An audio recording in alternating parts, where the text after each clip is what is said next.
Oke, ketemu lagi dalam pembelajaran PPKN kelas 8 SMP Jaya Manggala. Selamat pagi, salam sejahtera untuk kita semua.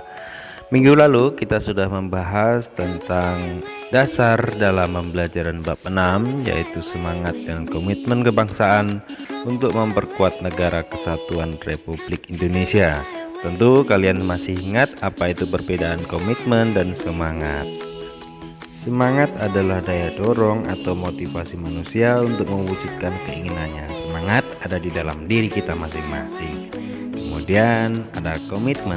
Komitmen adalah janji pada diri kita sendiri bahwa kita akan melakukan usaha-usaha yang kuat dalam mencapai cita-cita yang kita inginkan. Sedangkan kebangsaan sendiri memiliki arti kelompok masyarakat yang bersamaan asal keturunan, adat, bahasa, dan memiliki pemerintahan sendiri. Oke, itu tadi adalah pembelajaran minggu lalu yang kita sudah bahas bersama tentang semangat kebangsaan. Yang ada dua yang kemarin kita sudah singgung, yaitu tentang nasionalisme dan patriotisme. Nasionalisme adalah cinta tanah air, sedangkan patriotisme adalah rela berkorban untuk kejayaan dan kemakmuran tanah air dan bangsanya.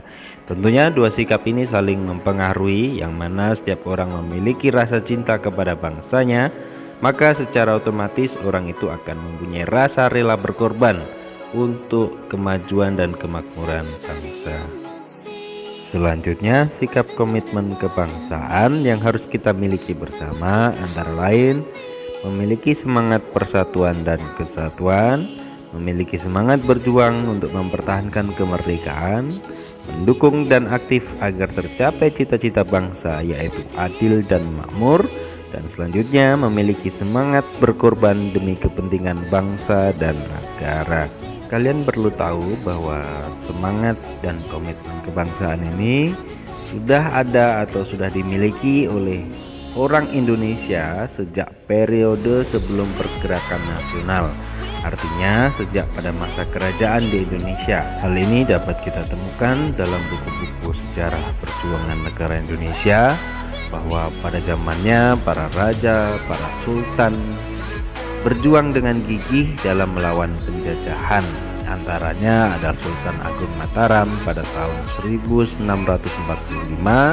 Sultan Ageng Tirtayasa dan Kitapadi Banten pada tahun 1650, dan Sultan Hasanuddin di Makassar pada tahun 1660. Dan ini membuktikan bahwa semangat dan komitmen kebangsaan sudah menjadi budaya bangsa Indonesia sejak zaman kerajaan. Dan selanjutnya, semangat dan komitmen kebangsaan pada periode pergerakan nasional. Ini sudah kita pelajari pada pembelajaran sebelumnya, bahwa semangat nasionalisme dan patriotisme diwujudkan dengan cara-cara baru, yaitu membentuk organisasi modern dan juga partai-partai politik yang berjuang melalui diplomasi dan dengan cara-cara modern lainnya seperti perundingan, lobby, mogok, dan sebagainya. Pada masa ini, organisasi Budi Utomo, Syarikat Islam, dan organisasi modern lainnya berhasil membawa semangat dan komitmen kebangsaan untuk bersatu menuju ke peristiwa penting, yaitu Sumpah Pemuda. Selanjutnya, semangat dan komitmen kebangsaan pada periode masa pendudukan Jepang. Tentu kalian masih ingat dengan perjanjian Kalijati bahwa setelah Belanda, Jepang masuk ke Indonesia dengan Romusa, dengan kerja paksanya yang kurang lebih 400.000 jiwa masyarakat Indonesia mengalami penderitaan.